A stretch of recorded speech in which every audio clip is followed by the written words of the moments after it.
दोस्तों नमस्कार। आज मन काफ़ी उदास है भारत की न्याय व्यवस्था को देखकर। हालांकि लोकतंत्र पर तो हमेशा ही कुठाराघात होता रहा है, परंतु भारतीय न्यायपालिका ने हमेशा उसकी रक्षा की है। परंतु आज न्यायपालिका के लिए भी काला दिन है। न्यायपालिका भी लोकतंत्र की हत्या करने में साझीदार हुई है। यद्यपि हम भारतीय न्यायालय की आलोचना बहुत कम करते हैं, लेकिन जब पानी सर से ऊपर हो जाता है तो मजबूरी है।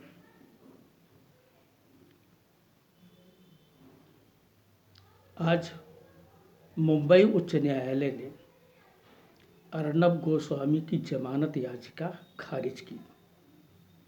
4 दिन सुनवाई करने के बाद, जबकि उन्हें ऐसे केस पे अंदर किया गया, जेल में डाला गया, जिसमें जमानत थाने से भी हो सकती है। उच्च न्यायालय तो बहुत दूर की बात है।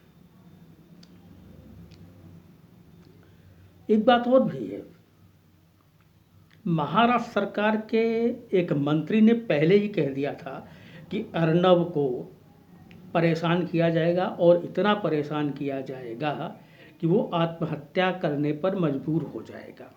इसका वीडियो भी है, ऑडियो भी है, कोर्ट ने भी सुना।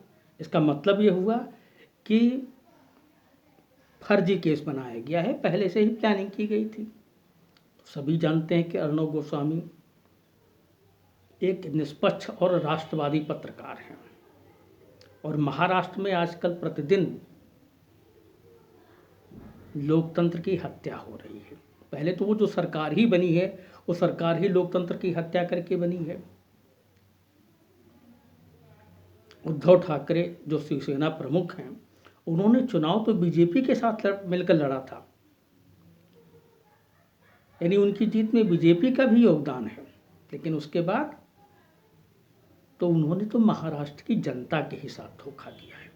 चलो कोई बात नहीं, मानते हैं। अभी तो फिलहाल हम न्यायालय की बात कर रहे हैं। जज भी बिकाऊ होते हैं, इसके कई उदाहरण मैं आपको बताऊं।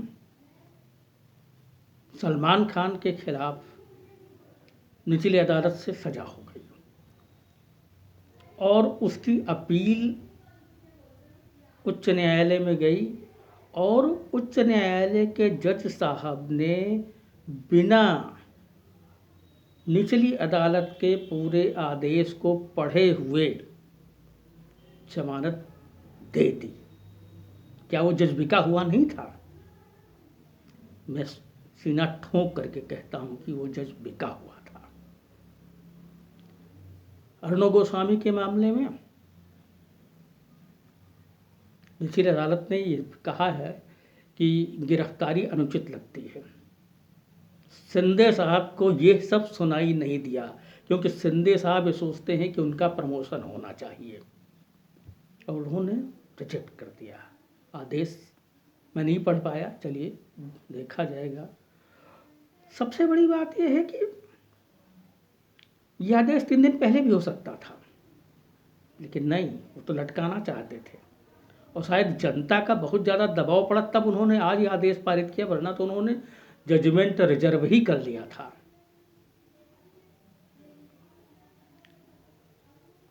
शिंदे साहब, आप न्याय के भक्षक हो। आज आपने भारतीय न्याय व्यवस्था पे कलंक लगाया है।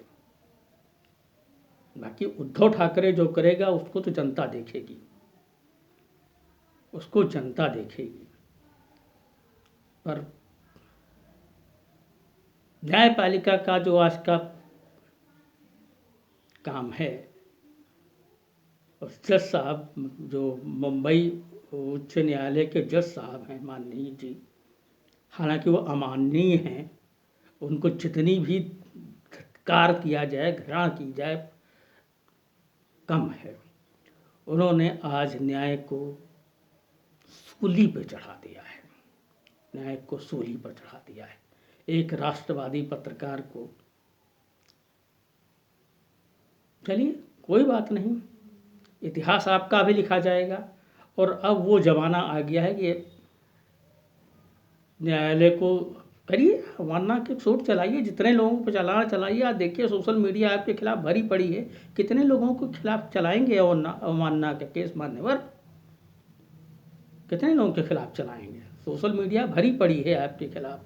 हाँ, ताकतवर हैं आप, इस समय आपके ऊपर उद्धव ठाकरे की छत्र छाया है, कर लीजिए जितना भी अत्याचार करना है, आपके ऊपर है, जितना भी अत्याचार करना है कर लीजिए। और चूंकि केंद्र सरकार इसमें हिजड़ा बनी हुई है, केंद्र सरकार हिजड़ा बनी हुई है, सीजेआई भी हिजड़ा है। हालांकि हो सकता है आगे कार्रवाई हो, सीजेआई के पास जाएगा मामला, देखा जाएगा, लेकिन फिलहाल तो सब हिजड़े ही लगते हैं। और आप न्याय के हत्यारे